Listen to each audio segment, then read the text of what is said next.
Hi, ho, everybody, and welcome to the Kingdom Compass podcast, where we point you towards the goods and bads of all things Disney. I'm one of your hosts, Griffin Tennell, Griffy D-Pad, and with me, as always, the wonderful, the amazing Mr. Mitch George. How are you doing today? I'm a bag of emotions, and I don't know how to deal with it. Yeah, this was one that we saw this episode coming. I don't think we realized how much this movie was going to hit us. Nope. Especially because I started watching this franchise as Andy, and now I'm Andy's dad, and that makes it much harder. Oh yeah, we're gonna get into all of our emotions and Mitch getting old on today's episodes, as we're talking today about Toy Story 5. But before we jump into that, we do have some housekeeping to get through. First off, what's up? How's it going? Hope you all are doing well. This is, of course, your Disney podcast.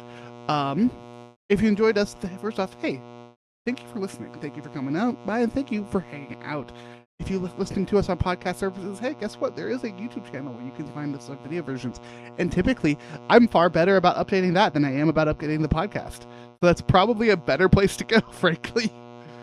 Sorry. Yeah, that's my bad. I think everything's up to date right now. So please do not check my work. Anyways, you can go check that out on YouTube or over at youtube.com/@KingdomCompassPod. And of course, YouTubers, if you want a podcast version, that's available everywhere at podcast services around the globe. Weekly series. Weekly series is coming back soon. Which? X-Men. Vox Machina. You gotta talk about that. I told you I'm going to be away for the start of X-Men, right? Yeah, you did. We're going to be late on the first episode. I'll be back Sunday. Look, we're going to talk about that. Premiere or is it a multi-episode premiere? I don't remember. We gotta talk about that. The Bear is out now. We gotta talk about that. I gotta catch up on that. You gotta finish that. I gotta finish seasons 3, 4, and 5 now, I think, isn't it? Because 5 is the final season. Yeah. Legend of Vox Machina, we are going to talk about at some point as well. There's a lot of TV. Like, I do not think I can understate at the moment, y'all, how much TV there is and how many movies there are. It is an insane summer, and we are not even there yet. Yeah, we're not going to talk about half the things we want to talk about just because there's too much going on. It is a 3-episode premiere for X-Men 97 on July 1st. Yeah. Well, know what I'll be doing? Absolutely nothing. I mean, you'll be celebrating the birth of the greatest nation on the planet. Happy early Canada Day, folks. Oh, Canada. That's all I know of your songs. I'm sorry. You got the maple leaf on the... Look, I do have a Canada... It's actually themed, too. It's a Mickey Mouse t-shirt. So it's perfect. Unironically, when I was in the parks the other day, I was looking at the merch in Canada, in Epcot. As you should. I stop there every single time and have to convince myself to not buy buffalo plaid in Florida. I was going to say, you love yourself some plaid. Come up here. We'll find you some real buffalo plaid. I have real buffalo plaid. I was in friggin' Pacific Northwest, so. No, that's true. But no, it's, what was I going to say? Canada Day? I don't remember. Doesn't matter. Yeah, whatever. Yeah, lots of stuff happening. We're going to get to things when we can.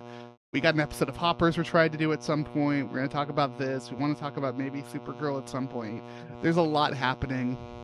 We're doing that Hoppers episode. We have to talk about Hoppers. Yeah, Hoppers is fantastic. Go watch Hoppers. You got your Canada Pixar episode. I want mine. Yeah, that's fair. But with that all said and done, let's hit y'all, not with top of the show yet, but with our little bit of what we've been playing, watching, what, etc. Before we jump into it, we really need a name for this segment at some point, Mitch. So I'll brainstorm some things. Yeah, what have you been up to, Mitch? Life. Is that the truth? Work, family, sleep, repeat. One thing that I have done, actually, I have committed, except I've been bad today, so I might do it after we've recorded, to be honest. I have committed to working out 5 days a week and getting up at 5 in the morning to either go to the gym or go downstairs and just get in some exercise, because I have gotten to a point probably 2 weeks ago. I got to a point where I needed to go out and buy a tensor bandage for my arm because my elbow started to chronically hurt and I couldn't make it go away. And I self-diagnosed with tennis elbow. I should probably go to an actual doctor and get diagnosed. AI is not a doctor and cannot provide diagnoses, but it's been helping. But no, I've made this commitment to.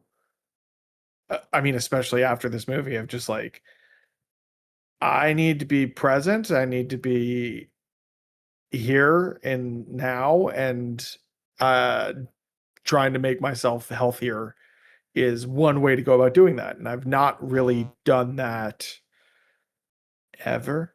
And I really should have. And I'm kicking myself for not doing it earlier. But that has been for me a really nice change of routine. Although it means that I'm going to bed at like 9:30 every night. So us recording now is a challenge. Look, I got you but today, and I'm happy for that. I'll power through. But yeah, that's No, really I'm in the a only new actually, thing I'm with in a me. kind of similar boat right now where I'm starting to need to actually work out more, eat healthier again. Yeah. And nothing kind of puts life into perspective in that kind of way. Nothing like it does. No. So yeah, I've been trying to do that, which means other things have kind of taken a bit of a backseat. The other thing, and you and I have talked about this, is I am filling my card, my gamer cred card, by playing through the only Kingdom Hearts game I have access to that I have not yet beaten, some of the mobile stuff notwithstanding. And that is that I have started playing Kingdom Hearts Birth by Sleep. You're playing the best one. Story, yes. Mechanically, Mechanically, no, that's a PSP game, man. I was gonna say it's a little clunky. I look forward to. So I went out and I found a good price on a Steam copy of or a Steam code for Kingdom Hearts, the whole kit caboodle collection, whatever you want to call it. 1.5 plus 2.5 HD. Yeah, with everything. So I wanted to play Birth by Sleep, and then I'm going to go back and I'm going to do a replay because Ant keeps wanting to come on this show to talk about Kingdom Hearts 2. So I'm going to replay them all leading up to 4. So I have about 14 years to do it. So we'll have enough time. Yeah, I gotta talk to him because I wanted to do Birth by Sleep before we do 2. I gotta let the dog outside, so if you want to fill some air, I'm going to talk about Supergirl. So, all right, you talk about Supergirl. I don't want spoilers anyway, so that's fine. Yeah, I mean, I'm not going to spoil anything for any of y'all out there because, frankly, this movie literally just came out. Like, I'm trying to think of dates because recording this versus release. This literally just came out a few days ago. Like, Ghost. I would recommend you see Supergirl. It's not the. Man, look. Here's the thing. Reviews for this movie were bad. Like, just the reviews are so rough. There's this one review from Variety that's like scathing. That's just honestly like I read it. It's like there are some valid criticism in there, but that review is just straight up mean. And like I get it. There's some movies I have been mean to. This is never going to be one of them. I adore this movie. I really, really like it. I do think Superman is a better movie. I like this one more though, just because I love this story. Supergirl, Woman of Tomorrow is like one of my favorite comic book stories ever, and it just hits that heart that I was hoping for. Plus, it gives me needle drops of a bunch of my favorite music, and a bunch that I had never heard of. So I, for one, am incredibly happy with this movie, and will probably be going and seeing it again. I am trying to make a point to actually go and see more movies right now. That's something that I want to do just because I have AMC A-List. So, more movies to come, I guess. I nailed that shit. I nailed the timing of that shit. Yeah, I can't believe the crypto bit off Brainiac's left ear. Crazy stuff. Nah, that's happening in Man of Tomorrow. Right. No, I'm just saying, like, I have AMC A-List. I need to use it more often. Like, that is kind of one of my big things for the summer, is, like, actually using the thing that I'm paying for and going and seeing some damn movies. Well, just the movies that are coming out this summer, too. It's actually kind of ridiculous. I feel like it's been, like, consistent. Like, I saw Toy Story last week. I saw Supergirl this week. I'm seeing something next week. Moana comes out in July, which I really don't want to see. The Odyssey, Spider-Man. Spider-Man we'll do an episode on for sure. Oh yeah. I don't know if we're gonna do Moana. Probably not. I'm gonna see I don't it, know if I can. but I don't know if I can see it. I think the only reason I'm willing to see it is because I pay for A-list. Like, if I had to buy a ticket for this thing, I would absolutely not be seeing it. Yeah, that's under. Do your A-list tickets not roll over? It's just for whenever. Oh, okay. Because like our program up here, it's like you get one a month, but they roll over. Oh yeah, so it's just a monthly subscription, and you can go to up to 4 a week. That's a lot of movies. Yeah. I do not go to that many. I would hope not. But August also, I there's live across the street from a much. movie theater now, so it's incredibly Yeah, easy. that's gonna be dangerous for you. I was considering going and August. seeing Supergirl again after we recorded tonight. I am not doing that, As I say, it's pretty late. but I considered it. Yeah, August is looking light. So at least you get a break in August. True. All right, we've talked about some fun stuff. Let's get into topic of the show today, Mitch. Oh, do we have to? Toy Story 5 is out, releasing on June 19th, runtime of 102 minutes, a budget of $250 million, and man, it is crushing it. This week, Toy Story 5 crossed 200 million in the US alone, bringing it to somewhere around 365.2. This movie is easily making its money back. It's doing incredibly well. Directed by Andrew Stanton and Kenna Harris. Andrew Stanton, you might know incredibly well from a couple of Disney, or a couple of Pixar's best, particularly WALL-E and Finding Nemo. Also Finding Dory, but Finding Dory doesn't nearly hit the same highs as those first two. It's really good. Oh yeah, it's really good. It's just not WALL-E. It's not one of the best Pixar movies ever. I mean, that's a high bar. And Kenna Harris, who you probably don't know, because this was in fact her directorial debut as a co-director. Or feature film director, yeah. She was a director on Ciao Alberto. It has worked on a bunch of different Pixar stuff. Kind of moving into the senior creative team on Hoppers and Elio, and has been around doing stuff with Pixar since I want to say Luca. Luca was first. Luca, yeah. But yeah, she did that. She did character design.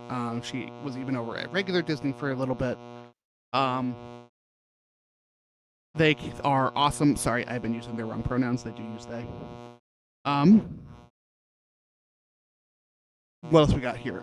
Music, of course, by Randy Newman. He is in fact back. Starring Tom Hanks, Tim Allen, Joan Cusack, Conan O'Brien, and Greta Lee. Mitch, did you cry in this movie? I feel like you cried during this movie. I cried multiple times. They pulled out the big guns, which I continue to say are not fair. But well, just like the one that got me, like I sat down for this movie. Within the first 5 minutes, I'm tearing up. One, for whatever reason, when I was sitting there and the Disney opening cinematic, the castle, for some reason, I was like getting goosebumps. I don't know why. It just happened. But I guess I knew that something special was coming because then they immediately cut to If Somebody Loved Me, orchestral. It's just not fair. With Jesse and Emily, and oh my god. And then knowing where we get to at the end, like we're going full spoilers, obviously. Yeah. Go see this movie. It's a fantastic film. If you were turned off by Toy Story 4, as I was, as someone who grew up as I've now heard the term deemed zillennial. I didn't know that was a thing. Somewhere between millennial and Gen Z, but that's probably where I hit. Technically referred to 92 as that, so whatever. It is what it is. Like Toy Story 3 hit at the perfect time for me. That for me was the perfect way to end this franchise, and then they released this fucking movie. So yeah, that super hit, and then it didn't really stop from there. Yeah, Toy Story 4 was a weird one, right? Because it's like I don't like Toy Story 4, but I recognize that it is a solid movie that has a purpose, right? Like it is it's one of those things where it's like, oh, this is for a whole nother generation of children. This is not for me. Toy Story 5 is for us. I think that's what's most interesting about this, and what will be most interesting about Toy Story 6 when they inevitably announce and make that film, is Andy's trilogy was for us, right? We were kids, we grew up with it, we became adults in and around the same time that Andy gave up Woody and Buzz. There's a new generation growing up that Bonnie's story is their story. And that's what hurts me the most as someone who has a toddler of, oh God, oh God, oh God. Yeah, there's a couple of moments in here I'm just like, oh no, please no. Of genuinely feeling horrible for Bonnie in some of those moments. I'm trying to stay spoiler free. No, like we're spoilers. Go see this movie. It's fantastic. Okay. I mean, someone who grew up in the age of the internet, coming to be seeing someone this young having to deal with the pressures of always being online and chat rooms and the sarcasm in IMs versus his actual taunting and the subterfuge. Yeah, I've seen this and I'm like, I barely handle this in my late 20s. Nonetheless, like, how is a kid handling this? And clearly the answer is Bonnie's what, not 8? well. I think that's what old she is. Sounds right. Nebulously a child? I don't think they've actually given us an age. Something here. I found a link to. That's just an Instagram post. That's not a fact. Thanks. Bonnie is 8 years old in Toy Story 5. Apparently. I don't know, according to Google AI. She was 4 in Toy Story 3. Okay, so that makes sense. That should be about 5 in Toy Story 4. And I don't think we have confirmation how old she's in this movie. I think 8, because I think they say at some point that Blaze is 9. Yeah, I think they said something about it when they were talking about like her getting a tablet. Yeah, something like that. Yeah, going into this movie, I was expecting very much a anti-tech, all tech bad. And I'm very happy that it wasn't that. I'm very happy that it was like, no, technology serves a purpose, but when used poorly, it can fuck everything up. And yeah, which I found it kind of weird that we kept jumping away to the high-tech Buzz. That felt was like weird. I like the comedy, but I felt like it didn't need it until the payoff. One moment in the entire film that it serves the plot, and that's it. And it's to me, that's one of the funniest moments in the entire movie.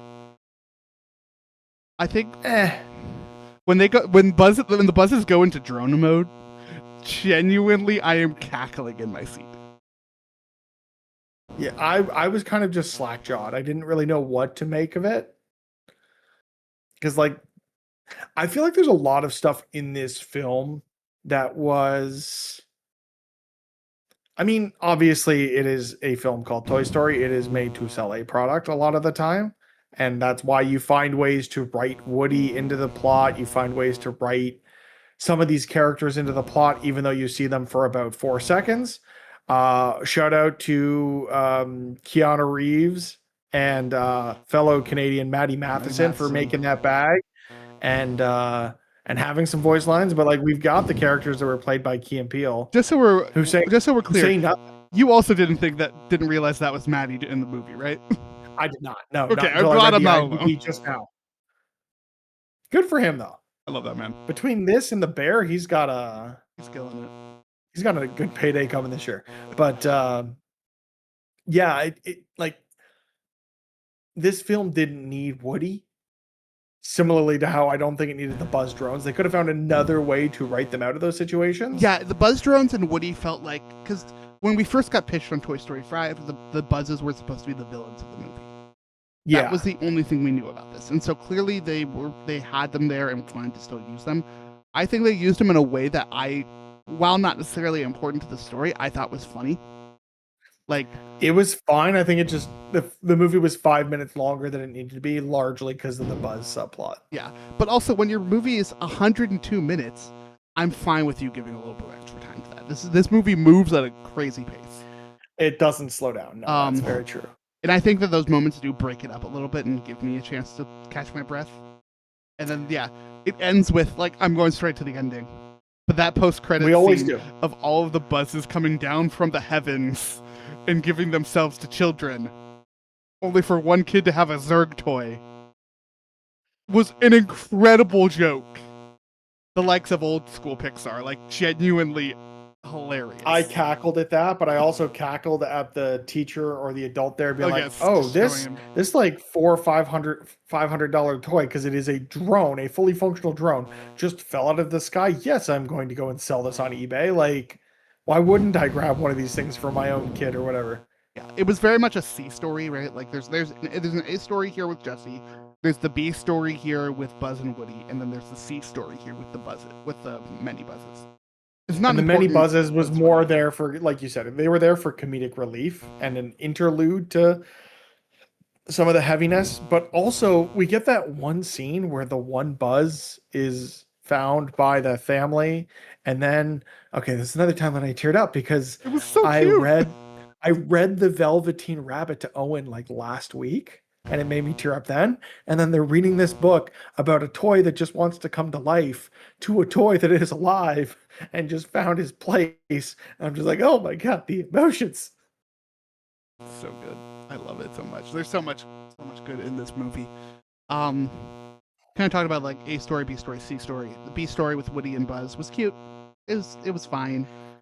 I liked Woody being back. I will always love Woody. And there's a line. It was in the trailer, but it's in the movie as well. Of I think it's Ham or Potato Head. That's like, oh no, it's Slinky. It's so good to hear them arguing again. No, I think it's Potato Head. Is it Potato Head? Okay, I know it was one of them. Potato Head. Yeah. And, like that's very much how I felt about it. It was like I love these two bickering. Like that is iconic to Toy Story for me, so I get why they need it. But I love that this movie is about Jesse, man. Like, I love that they fully committed to that, and they did it Yeah. in such a incredible way of bringing back Emily and that story. I was really worried that they were going to show like adult Emily, And they did. Kind of. In a photo. That But- made me cry. when I say show, I meant like I would not have been happy if they showed her as a character, like as an interacting character with all of this. I'm so happy that it's a photo of her and her kid. I was That she legitimately named worried when Jessie. she was delivered to the mailbox. I was legitimately worried that this is now going to become an Emily story, and I'm just like, I don't know if I'm ready for that. And I'm very glad it was different. I love Blaze as a character. I love her whole thing. I love how her having this like baby tech, I would say, or like kids tech, was this like bridge to Jesse to understand, there's value to the connectivity, the things that can connect everyone together. But to her point, finding a way to connect the right people is the job of the toys, not necessarily just connecting in mass, which is, one of the major pitfalls of social media, the internet, all of that. So I loved that we had Smarty Pants, the creepiest character in all of cinema, as an internet Smarty enabled Pants is a knob. I'm just saying toilet it. training tool that can also connect to a webcam and a GPS. Genuinely psyops bullshit right there. Yes, but also portrayed incredibly by Conan O'Brien, so much so that when they did and also I love that the play that we got from Bonnie and from Blaze is so thematically different than Andy's, because Andy's is right. very cinematic. It's very, Western, because he's playing with these Western toys and all of this stuff. And then Bonnie and Blaze's play is all just driven by imagination. You've got this great hand-drawn crayon almost art style. Dude, It's very I fun. hope they finally commit someday and do a actual like a full movie in a different style like this. But for now, I will take this. Pixar keeps killing it when they have these shows, when they have these movies quickly drop into another art style. Like it's Gato so good. looks Dotto looks like a departure from their regular style, so I'm very curious about that, having seen the trailer leading into this film. But no, I agree with you there. But I just love that when they're in Blaze's play sequence, like Smarty Pants has Conan's hair, like just straight up has Conan's Yeah. hair. And like, dude, we got the voice of Bullseye, and Yeah, it's yeah, Alan portrayed Cummings. by Alan Cummings. Like, He's gonna have a year. yeah, that man is in so much right now. Disney really likes him. Oh yeah, and can you blame him? No, It's Alan not- Cummings. uh, yeah, their style of play is so much fun. And I love that it's. I love how ADHD it is. Of no, we're turning into this story now, and we're turning into this story now, and now we're turning into this, and it's so back and forth in a way that is just childhood magic. That is the thing that I think Pixar's always been really, really good at portraying, is the fun of being a kid. And to show us that, and like, I agree, I love Blaze and her character, and I love that Blaze's relationship with tech is like, no, this is what a healthy relationship with technology looks like. Like, healthy-ish. Like she's still. I do like that she's got these other like similar to Bonnie, she has other things that she enjoys doing outside of just being connected. Like she's got her horse, which Pixar went the extra mile in animating that horse. My that goodness, horse that looks so mane good. was it's ridiculous. But I think it shows a difference in her growing up with tech and having the maturity to understand where the boundaries would be, as opposed to the parallels with a kid like Bonnie, whose parents, for for all intents and purposes, trying to do the best by her. This is one of those things of, and it's something I grapple with now, of at what point is some tech okay versus no tech, because you want your children to develop the emotional maturity to be able to draw those boundaries the way that Blaze is able to.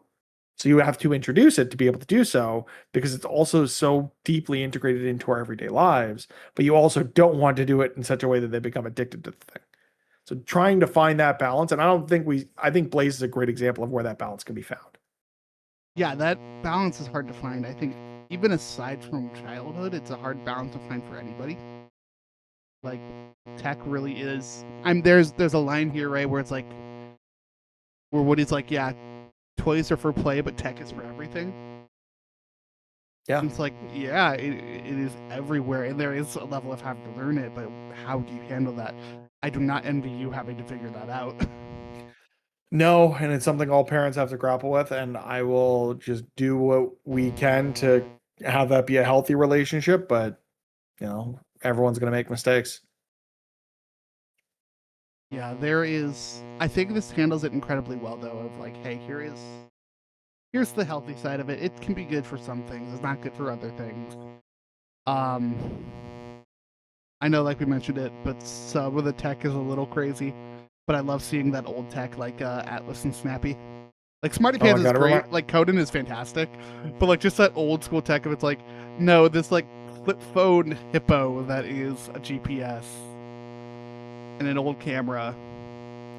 I mean, it reminded me of toys that me and my sister had when we were kids, of like the early like tech enabled things where you'd have like this really terrible, like, I mean, you can think back to things like the Game Boy camera, or even things like what were they called, snap clips or whatever, which was just this like mini boombox that had these like chips that you would plug into it, and it would play like one song really poorly through a really badly um speaker with just horrible gain.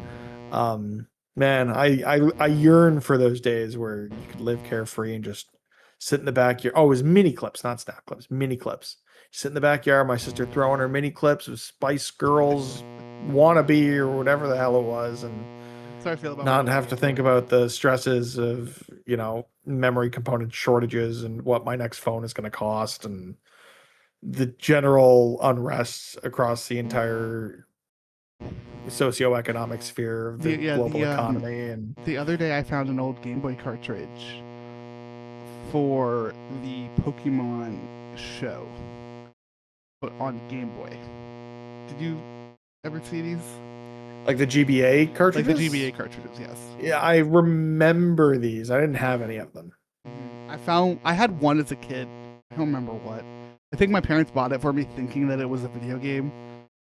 But I found it at a retro game store the other day and immediately grabbed that sucker and brought it back, and it immediately transported me back to that time. Like it's the little things, right? It's the little things that can really bring you back to those points. I want to keep talking about this movie though. I keep calling it show. It all blends together. I think it's just I've watched so much shit in the last 2 weeks, man. Trying to think of other moments that just like totally rocked me. We mentioned it, but yeah, the buried lunchbox. I mean, I was going to say everything from Jessie throwing herself out the window to the buried lunchbox to the discovery of what Jessie meant to Emily to Jessie then wearing Jessie's hair tie throughout the rest of the film. Just so good. Like that lunchbox. Okay, like Jessie's story in general here, right? Like, first off, her helping Bonnie and whatnot, like always that will be a fun story, and that is a good story. But Jessie's full crisis of faith throughout this show and figuring it out and like coming back throughout this series, because when we're first introduced to Jessie in Toy Story 2, we go through her trauma of what happened between her and Emily, and the realization here of what Jessie meant to Emily changes the tone of that entire film. Oh, 100%. Like, there's that point where she's like, I have 3 kids worth of knowledge at this point. Like, I absolutely adore this character, and I love that we got such a good moment for her to shine. Well, and, like, for her to really like address her, like she addresses her trauma, yeah, at the end of Toy Story 2, but not like this. Not this having is the to movie fully that Toy Story it. 4 should have been, because it should have been the start of Bonnie's story. And you're not gonna like me for this. This very much reminded me of The Force Awakens, in that the plot is almost beat for beat what we got with the original film, but just done with a female protagonist and antagonist. And I kind of really like that, because Jessie's story here parallels Woody and Buzz's relationship from that first movie so intimately, where the leader of the room is introduced to tech and a new modern shiny toy. It pulls her owner away from playing the way they did and changes them in ways, and by the end of it they have a come to Jesus moment. Everyone's on the same page, kumbaya, all that jazz. Yeah, I like it. I think where this varies though is that they have to learn it on their own. They don't learn it together, and I really really like that. I like that these two characters are going down some, like Jessie and Lily are going down similar but different paths and having to come to the same conclusion. I think that's really, really well done storytelling. Why? And it's not that they come to the conclusion on their own. Jessie is the one that is able to bridge that gap, where Lily still has that crisis of faith that Jessie has to pull her out of. But at the same time, yes, we saw that in 1 as well, right? When Buzz realizes he is in fact a toy. He's not Mrs. Nesbit or whatever. Was it Mrs. Nesbit? He does become Mrs. Nesbit, yes. Yes. Which is nailed it. Again, I have not seen that movie in 3 to 4 years, maybe.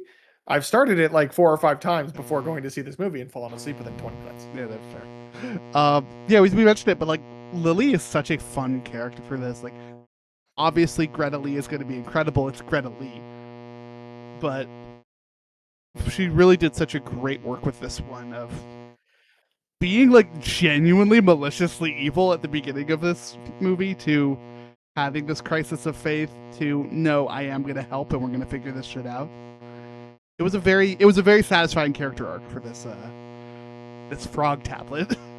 Yeah, I was going to say it's not even, it's being not even, I don't know if malicious is the right word, because ultimately she's still just trying to do her best for Bonnie, just in her own naive way, right? Yeah.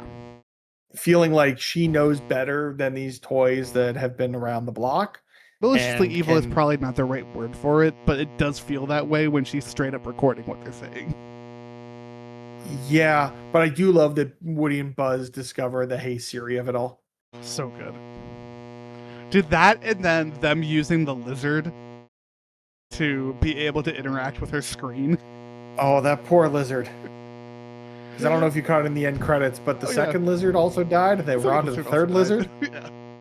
Dude, the fact when the lizard pops up in the playtime at the very end, it was another moment for me where I'm just dying.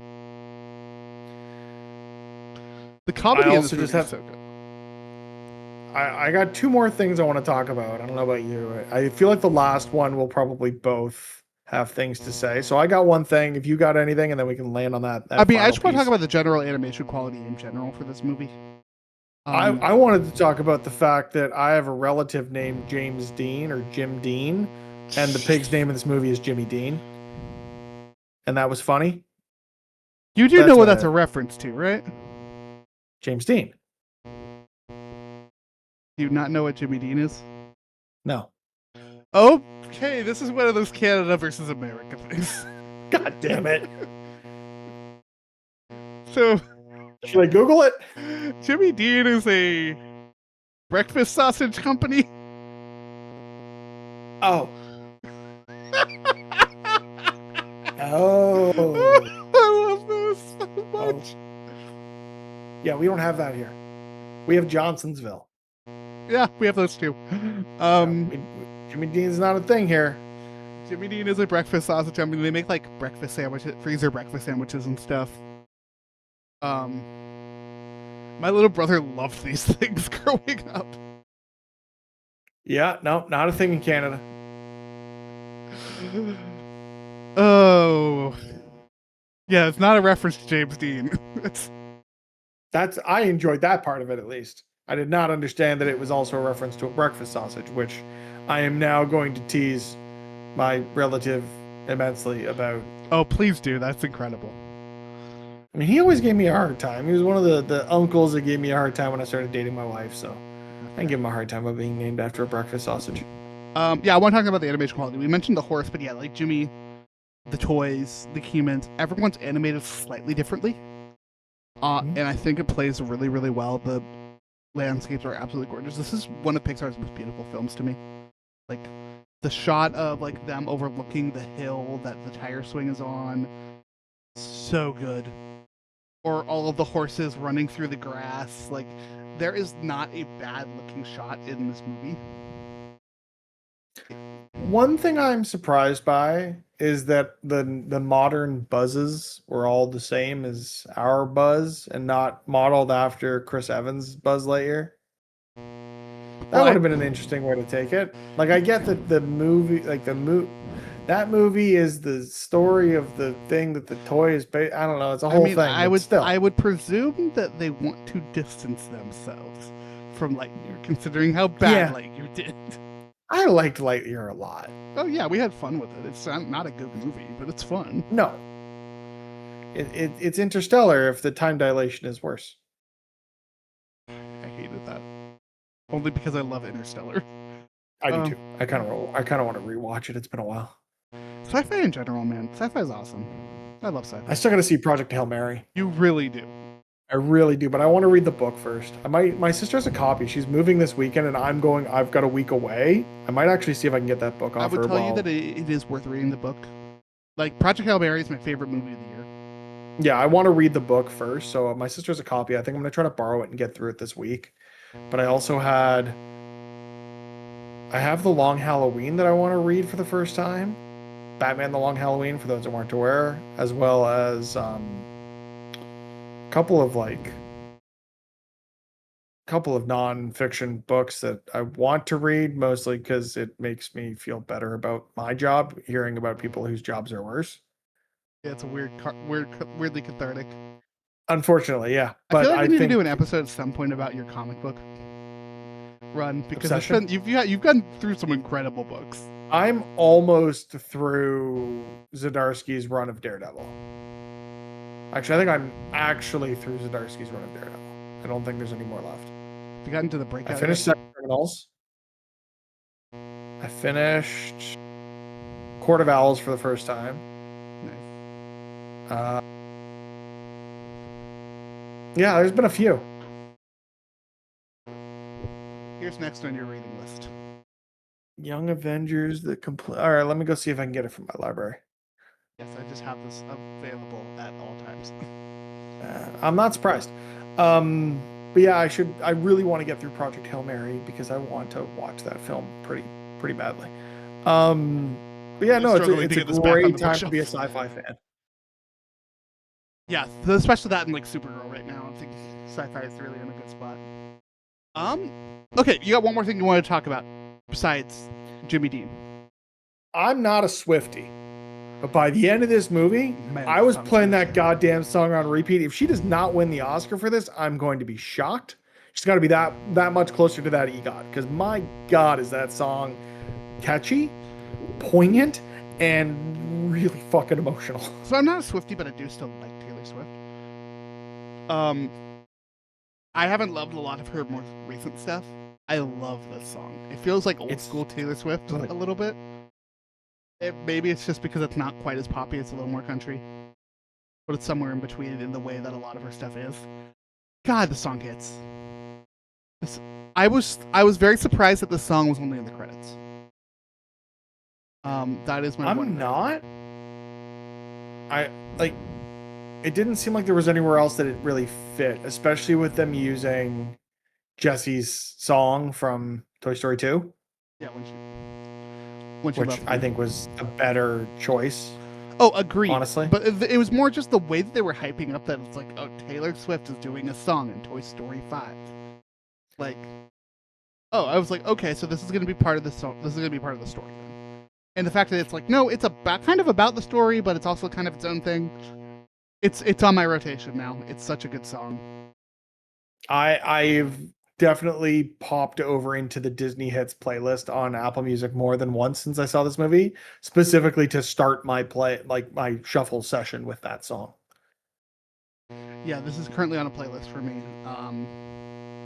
I'll tell you what, the music I got in rotation right now is real weird because I got like this. I got like punk rock going. I've got after Supergirl. I've got random fantasy BS. It's a very weird playlist right now. Yeah. I'm sure Bare Naked Ladies will come back to it after I As see them should. in concert soon. Concert's coming up. I'm so excited for that, man. It's around the corner.